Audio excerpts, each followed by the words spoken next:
Oh, my friends, I was headed out of town to do a little shopping with my junkyard hound and pick up some parts to keep that old Ford going. Hey, it's Rick here. Alright. Well, here's what we got going on. I clued you guys in a little bit on one of the previous videos that this thing wouldn't start one morning. So anyway, and Eric's been having trouble with burning out the voltage regulators and then burn out an alternator and I don't know what all. And then it got to where it wouldn't run at all, and so, you know, we were testing, you know, the stupid resistor block thing, and then we found out that someone had taken the points and stuff out of it, which I did not know, and then put in an aftermarket whirligig in there. And at that point, it requires the coil to have 12 volts to it so it can get the proper amount of voltage once it, you know, does its thing and steps the voltage up to spark. Okay, so the truck never ran bad, but it never run really good. It was always hard to start. So anyway, what we came to the conclusion was we were only getting about 10 volts at best at the resistor plug on the inlet side, and then of course that resistor plug steps it down. We were only getting 4 volts to the coil, which Chrysler, when you go to start it, is supposed to get a full 12 starts, and then it steps it back down so that you don't have as much voltage going to the points and all that stuff. Well, we don't have any of that anymore, so, but we didn't really know that when we were testing it. And plus it had set long enough that the carburetor, which we put a kit in 2 years ago, it had all gommed up from all this government forced fuel we have to burn. So Daddy took the carburetor off. Well, one of the plates or not the plate, but the halves, we already had it double gasketed because we couldn't get it filed down flat enough, you know, to seal with one gasket. And so he just decided to buy a new carburetor. So we got a new carburetor to put on it, and we've got a new distributor to go in that's going to be a one-wire distributor, built-in coil. So we'll be doing away with the coil. Don't need the resistor plug anymore. But what the whole culprit of all this issue was over here on the Firewall, and you Chrysler people probably know this already. But, you know, I knew we had 13 volts here, or right at 13 volts here. And you follow this wire around, and we had 13 volts here at this wire, or 12.87, whatever it was. But then when we went through this plug, you can't see that real well, but when we went through that plug into the cab, we had 10 volts. And so that comes in over here. Well, I don't know if you can see, but it comes in on the back side. The first thing it runs through is this alternator gauge. And it always did show discharge, and if you'd rev it up, it would show charge, and it never did work right. Well, that's because we were never putting the proper voltage to the alternator and charging system or the distributor, because that all comes out on one wire. So it actually comes back out of the wiring harness in this black wire here. So after a little bit of research, I decided that, you know, I'm not going to replace all of this, which could be done. It had actually burnt the end of this wire off. I think here is the little piece. I don't know if you can see it. Try to get it out here where you can see it. There's the little piece. It had just burned it off, so all the thing that was left on there was the very tip. So anyway, resistance, resistance, resistance. So what I'm going to do is I'm going to take a drill and I'm going to drill out that plastic piece there, and I'm going to drill out the plastic piece on this coupler, and then I'm going to run a new wire through there. Got some new wire here. So I'm going to run new wire through there. And I could probably use some butt connectors. They make really good stuff anymore, but I'm going to do it old school. I'm going to strip this down to about 2 inches on each piece of the wire, and I'm going to do a Western Union, and I'm going to solder it. And then I'm going to put heat shrink over it and seal it up that way. And that should get us right at 12 volts over here. And if it does, then we're going to pull out that, we're going to line it up on number 1, top dead center, and then we're going to pull that distributor out, put the new distributor in, and voila, we'll get the carburetor on there, and hopefully the beast will be back running, because I need to haul some gravel, and I know he needs to haul trash. So, alright, show you more. Okay, now you can kind of see in here under the dash what I was talking about. That one there, this stupid camera doesn't focus very well for some reason. This one here is the one that was in, and so it is charred up some. So this is the one that we're going to cut off, and right now I've got it long, and we will solder that in. Okay, show you more.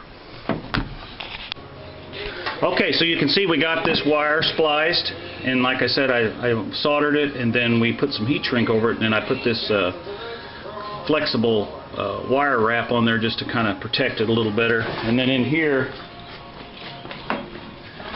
you can see that we did the same thing in here. I just used a different color heat shrink in here. So now we're going to test and see if we got 12 volts. Alright, show you more. Okay, well, things got a little crazy a while ago, or yesterday actually. So today what we're going to do is well, I'm going to take you out to the truck and get you caught up, but today what we're going to do is we're going to change the oil, and I'm going to tell you why in a minute, and we're going to put some of this zinc additive in there because that motor's, you know, from the 70s. And here's the old distributor out of it, by the way, and coil. So let's run out here to the truck. I've got it setting out. It is running. You saw me fix the electric going through the firewall where there was a kind of a, well, I wouldn't call it a short really, but it was a an area where it had so much corrosion that it wasn't making good. Someone just passed out here at that intersection because a guy stopped. Now that's ridiculous. That one just ran the stop sign too. I mean, this is ridiculous. And that one had a sheriff's badge, or he had a sheriff's tag on his shoulder, and he ran the stop sign. That's just nuts. All right, back to the truck. So anyway, you saw me, I replaced the wire, and we talked about how we ran it through the firewall, and then we showed you on the inside. And then things got kind of crazy. Daddy came over to help, and we wound up getting our 12 volts, or almost 12, it's 11 something over here. And then in order to make the charging whirler thing work here with this doogie whopper here, we had to hook the ballast resistor back up. So I don't know if you Chrysler people can tell me something different, but you can see right there is my one wire, and I'm getting about 10.5 volts to that, to our distributor, new distributor back here, which looks like a GM distributor, but hey, it's one wire and it works really good.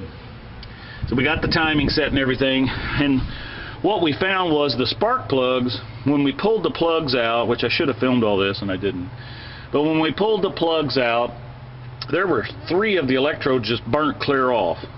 I mean, I've never seen anything quite like that.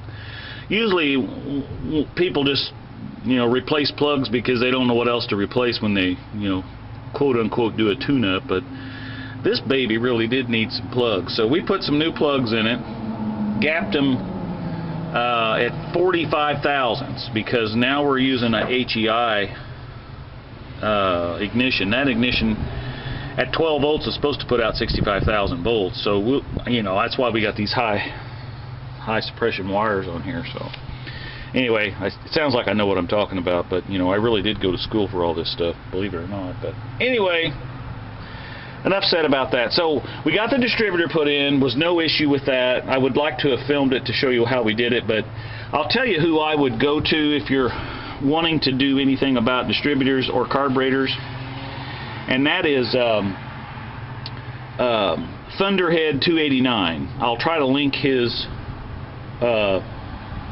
YouTube channel in on the end of this video, but he can, I mean, he does wonders with carburetors and timing and all kinds of stuff. There's another guy down in Tennessee that I watch.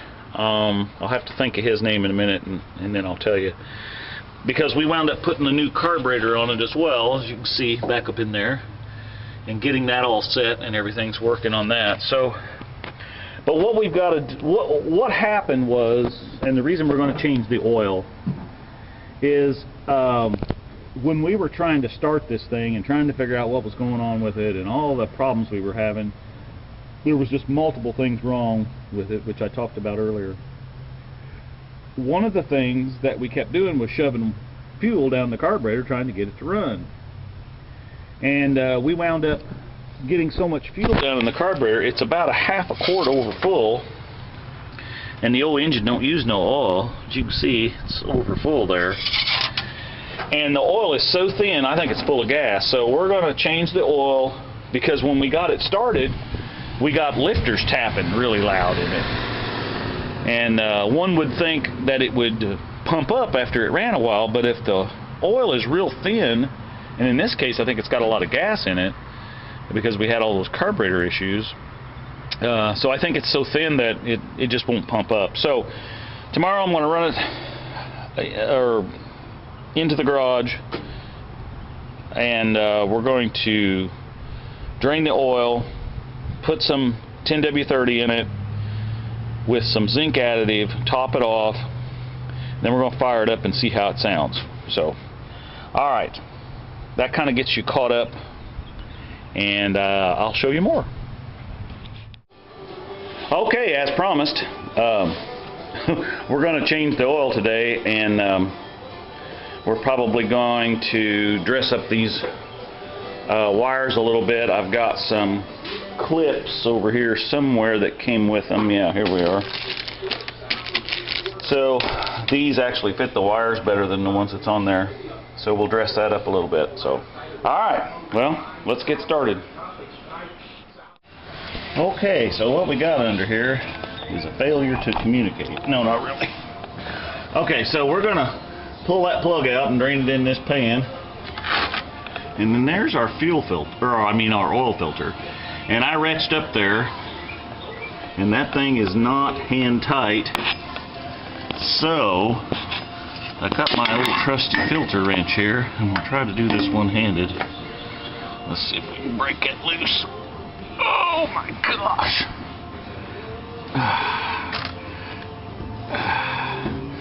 Okay, now let me get the pan under it here. I'm gonna wait and drain that all the way off until I take this off. So let's get this out, and I believe that should be a 3/4. If someone hasn't rigged it up. Yeah, oh, it wasn't even very tight either, so that's good, I guess. It's definitely oily down here. Yeah, let's see. Kind of hard to... I can't get under here with the creeper because there's not enough room. And I didn't want to jack it up, you know, that'd be too much, that'd be too easy, so.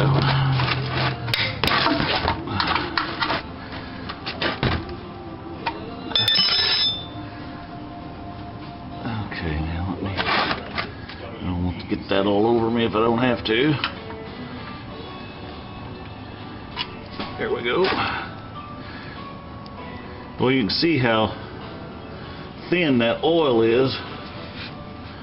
So, alright, let's get that drained out of there.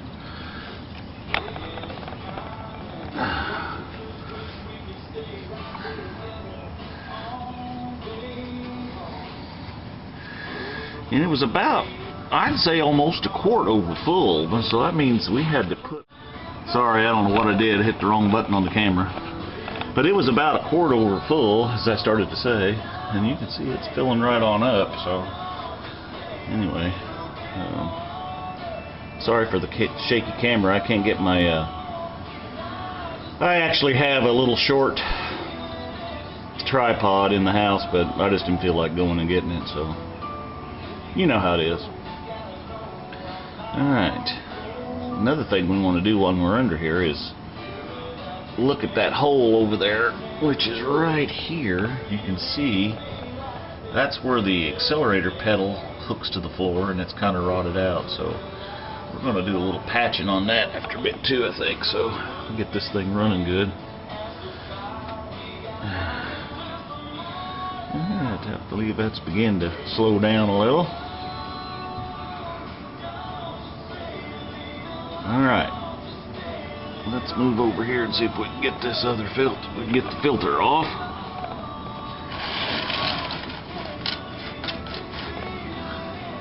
Nah, it's not going to be wide enough, this pan ain't, so. Alright, let's, I'll show you more when that completely drains, I'll show you more. Let's see here. Uh-oh. Of course, I didn't get it off there before it started leaking out.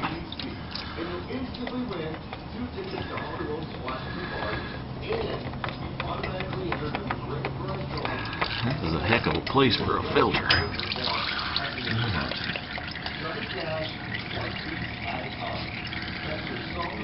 Alright, show you more. Okay, so we got the filter ready here, and the flavor of the day is a gold Napa filter. So I always like to put some oil in the filter. I'm not going to fill it completely full because it'll tilt out as I put it up under there, but we're going to pour some of it down in here. And then we're going to put some around the top of the gasket.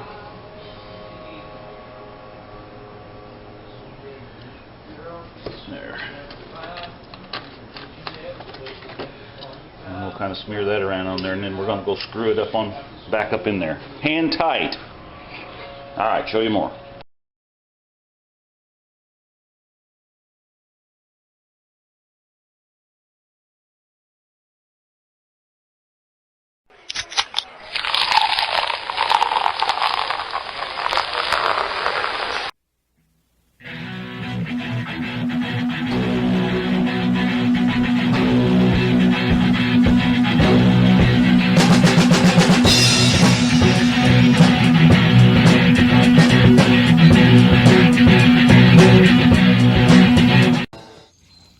Run, Tallulah, run!